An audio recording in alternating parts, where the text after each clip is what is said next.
Assalamu alaikum everyone. My name is Iman and I am the student of Ilma University. I am doing BBA in marketing. This is my last semester and today's presentation topic is Gul Ahmad International Marketing Strategies in Entry Plan in GCC region. Now let's start the presentation. Now we have the first slide is introduction.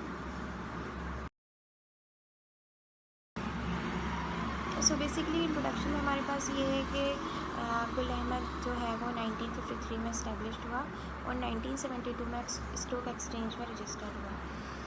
इसका ये पाकिस्तान की सबसे बड़ी leading companies में से एक है।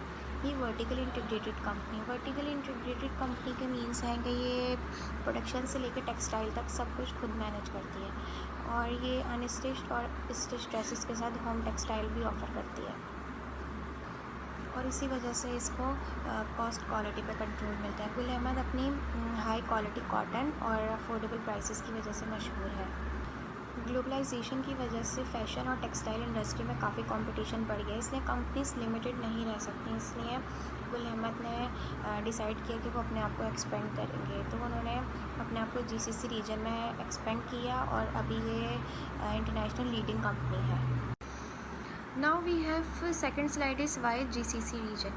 Basically जो GCC रीजन है वो गुल अहमद के लिए काफ़ी अट्रैक्टिव था क्योंकि यहाँ पर लोगों की इनकम हाई होती है और परचेजिंग पावर स्ट्रॉन्ग होती है और यहाँ पर मॉडेस्ट फैशन की बहुत ज़्यादा डिमांड है और जो गुल अहमद से मैच भी करती है, गुल अहमद के प्रोडक्ट्स से।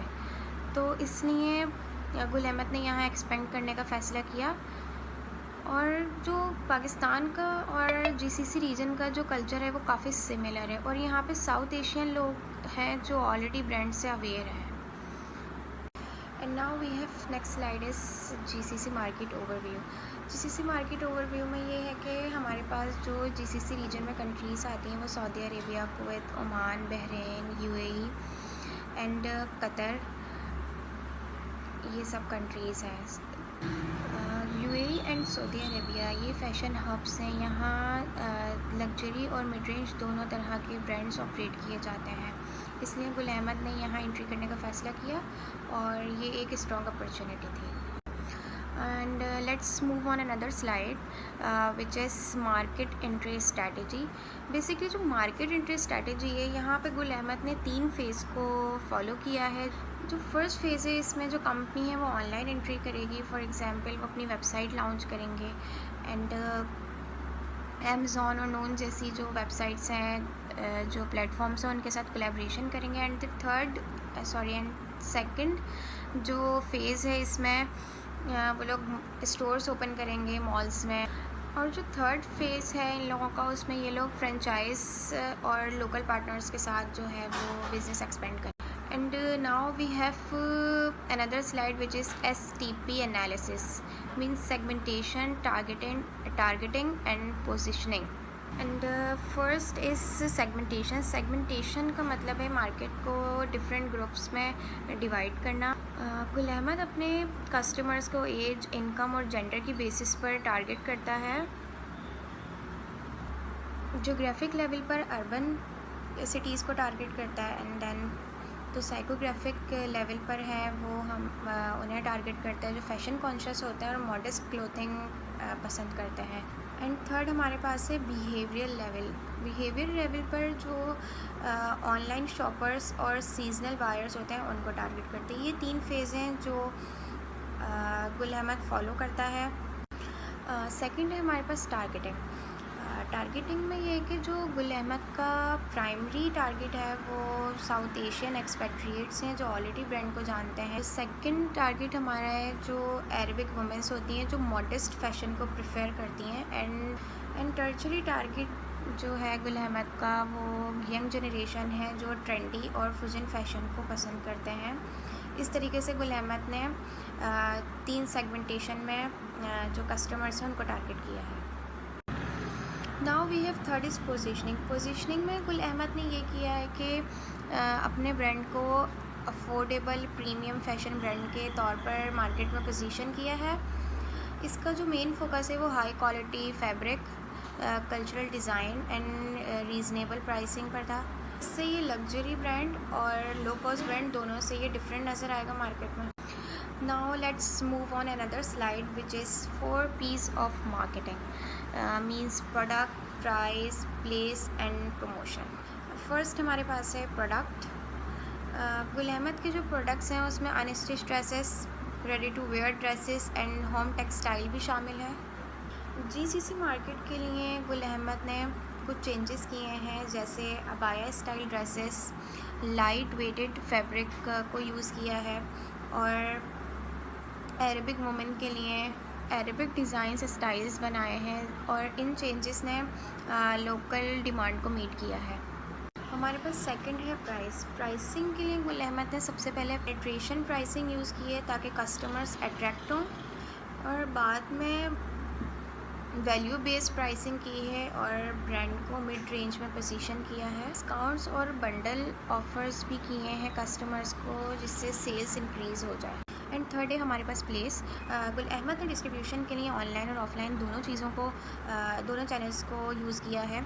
ऑनलाइन में हमारे पास है अमेज़ॉन और नून जैसे प्लेटफॉर्म है, वेबसाइट है, और ऑफलाइन में हमारे पास है मॉल्स में स्टोर्स ओपन कर यूएई में वेयर हाउस बनाया है ताकि डिलीवरी सिस्टम फास्ट हो जाए।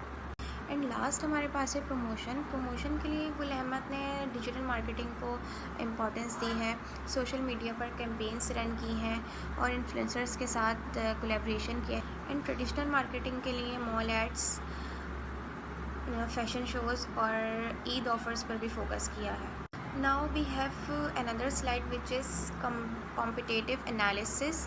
कॉम्पिटिटिव एनालिसिस में ये है कि जो गुल अहमद को इंटरनेशनल ब्रांड जैसे H&M एंड ज़ारा से कंपटीशन मिला, और रीजनल ब्रांड जैसे खादी एंड सना सफ़ीनास से कंपटीशन मिला, लेकिन गुल अहमद का एडवांटेज ये था कि स्ट्रॉन्ग मैन्युफैक्चरिंग है, कॉम्पिटिटिव प्राइसिंग है और वेल इस्टेब्लिश्ड ब्रांड रेपुटेशन है साउथ एशिया में। Let's move on challenges and risk.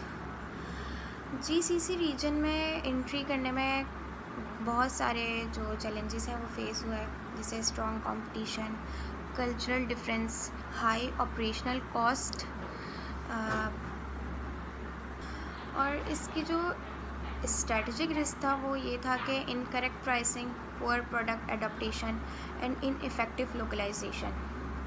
लेकिन केयरफुल प्लानिंग और मार्केट रिसर्च की वजह से ये जो चैलेंजेस थे इस पर गुल अहमद ने ओवरकम कर लिया। Now we have another slide is recommendation में ये है कि जो गुल अहमद है उनको ई कॉमर्स को मार्केट में टेस्ट करना चाहिए था कि डिमांड क्या है लार्ज इन्वेस्टमेंट से पहले, और सीजनल कैंपेन्स पे फोकस करना चाहिए, और स्पेशली ड्यूरिंग रमज़ान, और इन्फ्लुएंसर्स के साथ कोलैबोरेशन करना चाहिए जिससे ब्रांड अवेयरनेस इंक्रीज़ होगी, और ऐसे प्रोडक्ट को अडॉप्ट करना चाहिए जो रफ फैशन प्रेफरेंस है।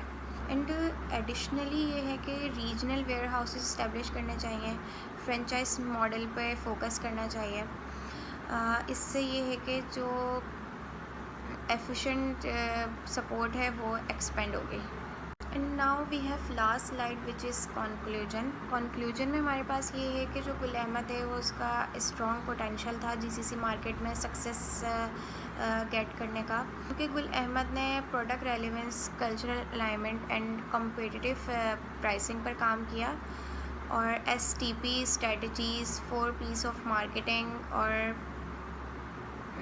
स्ट्रॉन्ग प्रेजेंस जो है वो अपनी रीजन्स में इम्प्लीमेंट की, और लोकलाइजेशन को अडॉप्ट किया जीसीसी रीजन में प्रोडक्ट्स के हवाले से। इसीलिए गुल अहमद को जीसीसी मार्केट में एंट्री करने में जो भी चैलेंजेस फेस हुए वो उस पर उन्होंने ओवरकम कर लिया। And with that presentation comes to an end. Thank you so much for your time. अल्लाह हाफ़िज़।